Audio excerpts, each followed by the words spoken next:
members, thank you guys all for coming. This event is hosted by us and also student involvement, so we're very happy that you're here.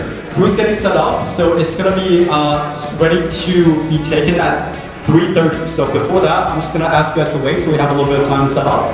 We're gonna have two casters right up here. The seating section for spectators is over there. This is the TO desk. So number 9 is the TO's desk. You're gonna be up here for reporting scores. Then you're gonna be up here for them to call out which table you're going to. Yeah, we'll get this started right away. Thank you guys for coming, and good luck.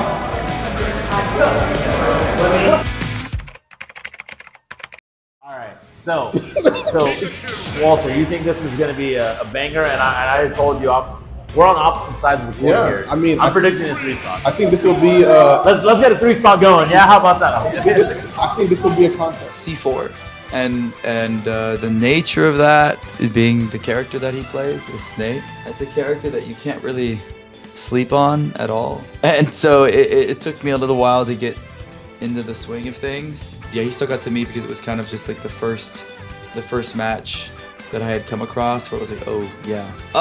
As far as like matchups go on paper, Snake was probably the hardest. No, it wasn't probably. Snake was the most like threatening matchup I had played. And it's one of those matchups where it's like, well, it should be Pikachu favored, like in theory, right? But in practice, Snake has a lot more room for forgiveness.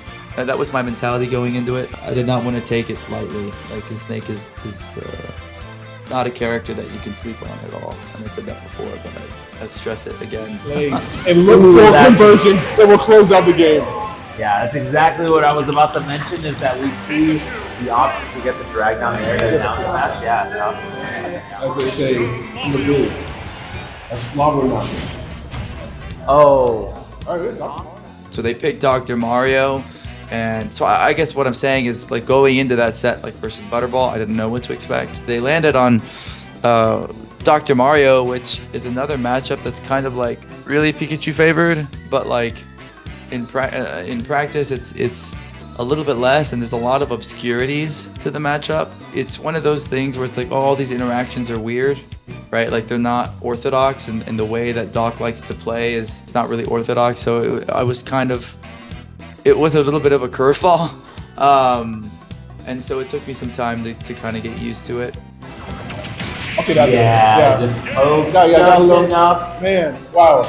What a rally from Butterball. Yeah. We have Incineroar versus Pikachu. This is a showdown. This is a SD Sundays classic. Way back in the day. The ball knowledge. You didn't just have familiarity with Incineroar, but you also had familiarity with the player. You had familiarity with Glicko. So how was going into that match kind of like seeing your friend again? I wanted to play him just because I haven't played him. I mean, he moved, and we haven't played each other for probably at least a few years, right? So I was excited to play him again because I hadn't seen him in a minute. So me and Bueno actually really have like a history. We played together right at University of Texas on the Smash team, and he's been my demon I think for a long time because his Pikachu is so overwhelming, definitely, because the loops and everything off stage. He's really good.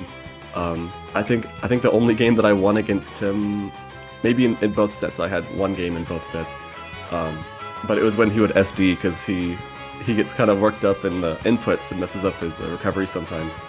But yeah, it's tough. But it's always fun because it's always a Pokemon battle, right? Pikachu versus Incineroar. I'm sure we play way different than what we did in the past, but there was a lot of old callbacks in the interactions that we were running, and we were kind of there just having a good time, just laughing. Oh yeah, that's right. Like I would combo him in a certain way, or I would do a certain thing. He would just nod his head like, "Oh, I forgot. That's right. Okay, I can't do that." Or like he would hit me with a side B, let's say, and like, "Oh, that's right. Okay, I gotta be aware of that here." And so it was just it was fun. It was kind of just like almost like reminiscing, but like in real time of our old sets and stuff. So, but it was I did have a good time. It was fun. That's it. Just like that, Bueno. We're gonna move on to Grand Finals 3-1. I cannot believe we've made it here. All right. In that final battle, again, like with all these matchups on paper, Pikachu's gonna do really well. but Right. you're also up against like a very skilled player, knowing that like while this is like technically a silly character, it's a character that was like a real threat. Because I knew Bueno was a good player and they played Pikachu, I tried asking Tony, yo, can I use my name here? Ganon is one of those characters that he has to make like these reads, right? Like these plays. So I kind of knew like my thought process going into it was like, okay, I hit him hard, obviously. But when I get hit, I need to be like, that was where most of my effort was and my like mental energy was being applied. For the most part, was like when I'm hit, I don't want to give him freebies. I don't want to like air dodge into an F smash. I don't want to like, I'll take the combo. Yeah. Hit me with dare, up air, hit me with dare, like hit me with the true stuff. I'll take the true stuff. I'm not gonna get hit by the smash attacks, right? Yeah. So I didn't want to, I made it a point to not get, to the best of my ability, to not give Ganon that mile. Like, I'll give you the inch, but I won't give you the mile kind of thing. But for the most part, I knew his win con, and as long as I played around those big, hard, meaty hits, the matchup was pretty heavily my favorite. It doesn't quite get it. Bueno, game the Nair into down smash. Will it take this? It will take the stock in the tournament. Bueno not dropping a set. Player gets the first choice, second place gets second choice, and third place gets third choice. So, Bueno, you can do your pick, whichever one you like. Either the big Snorlax, Switch 2, or the controller. You know, the Snorlax might be a little better. Who knows? I don't know if There you... could be a Switch 2 in the Snorlax. Yeah, you know, there could be a Switch 2 in the Snorlax. Alright, thank you so much. You guys hit the Switch 2, so... I do need a picture